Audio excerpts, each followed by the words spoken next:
చిరంజీవి గారితో మళ్ళీ మీరు కలవటం కానీ జరగలేదా? వద్దనుకున్నాను. వద్దు. ఆయన మెగాస్టార్ అయిపోయాడు. సో నేను సూపర్ స్టార్ అన్నాను ఆ రోజుల్లో. ఆ సూపర్ స్టార్లో మెగాస్టార్ అయిపోయాడు. అదే చాలా సంతోషం. నేను అన్నది జరిగింది, ఓ పెద్ద హీరో అయ్యాడు అనేది మనసులో ఉంటుంది ఎప్పుడు. ఎలా ఉండేవాళ్ళు చిరంజీవి గారు స్టార్టింగ్లో, కెరీర్ స్టార్టింగ్లో? చాలా బాగా ఉండేవాడు. ఆయన కష్టపడ్డారా బాగా? బాగా, ఎంత కాదండి, చాలా కష్టపడేవాడు. ఎక్సర్సైజ్ కానీ, డ్యాన్సులు ఇవి కానీ, దైవభక్తి ఎక్కువ అయింది. ఆంజనేయ స్వామి గుడికి వెళ్ళేవాడు. ఆర్కాట్ రోడ్ చెన్నైలో అక్కడ ఒక గుడి ఉండేదండి, ఆంజనేయ స్వామి గుడి ఉండేది. నాతో చెప్పేవాడు, ప్రసాద్ రా ఇక్కడ రా, మంచి ఇది ఉంది అని చెప్పేవాడు. వెళ్ళాను, 1-2 సార్లు వెళ్ళాను. సో ఆయన మాత్రం రెగ్యులర్ అనమాట, ఆంజనేయ భక్తుడు. ఆయన చాలా సిన్సియర్గా కష్టపడి పనిచేశాడండి.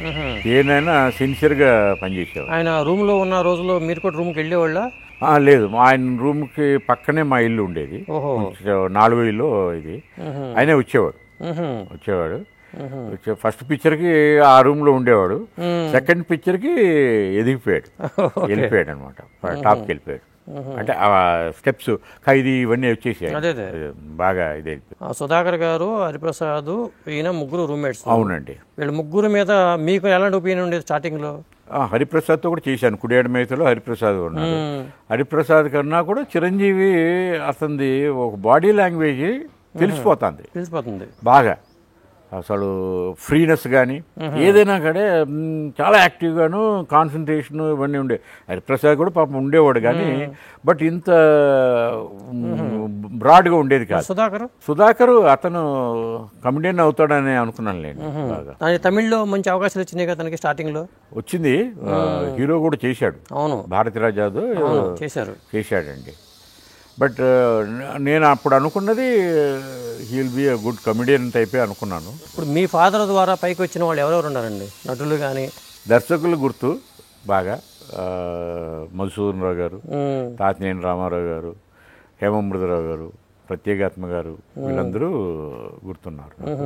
ఆయన పరిచయం చేసిన హీరోయిన్లు కానీ? పరిచయం అంటూ లేదు కానీ నేను అనుకోవటం, బట్ ఆయన చేసిన హీరోయిన్స్ అందరూ పెద్ద పెద్ద హీరోయిన్స్. సావిత్రి కానీ, పద్మిని, రోజుల్లో పెద్ద పెద్ద హీరోయిన్స్ చేశారు. ఆల్రెడీ ఎస్టాబ్లిష్ అయింది. సావిత్రి గారి గురించి ఆయన ఏమనేవాళ్ళు మీతో? పెద్ద డిస్కషన్ ఉండేది కాదు ఇంట్లో. అసలు ఆ సినిమా ఇది గురించి పెద్ద డిస్కషన్ ఉండేది కాదు. షూటింగ్ వరకేనండి. బాగా మహానటి ఆవిడ, దాంట్లో డౌట్ లేదు. కాకపోతే అన్ఫార్చునేట్ ఆవిడ పర్సనల్ లైఫ్లో దెబ్బతిని ఆయన ఇదే అట్లా అయిపోయింది. మీకు బాగా స్నేహితులు ఎవరండి సినిమా ఫీల్డ్ అక్కడ చెన్నైలో? ఎన్టీ రామారావు గారు పిల్లలే ఉన్నారండి, జయకృష్ణ, తర్వాత ఈశ్వరంగారావు గారు అబ్బాయి కోటేశ్వరరావు ఇప్పుడు లేడు. వీళ్ళంతా మా ఇంటికి రావటం, మేము వాళ్ళ ఇంటికి వెళ్ళటం, మేము ఆడుకోవటం, అట్లా ఆడుకునే ఇట్లా బాగా కలిసిమెలిసి ఉండేవాళ్ళం. హరికృష్ణ, అదే మన రామారావు గారు, హరికృష్ణ, జయకృష్ణ వీళ్ళందరూ చాలా రెగ్యులర్గా వచ్చేవారు. బాలకృష్ణ అప్పుడు చాలా చిన్నాడు, మాకంటే ఒక 7-8 years చిన్నాడు. ఇలాంటి ఇంట్రెస్టింగ్ వీడియోస్ కోసం తప్పకుండా మా ఛానల్ని సబ్స్క్రైబ్ చేయండి.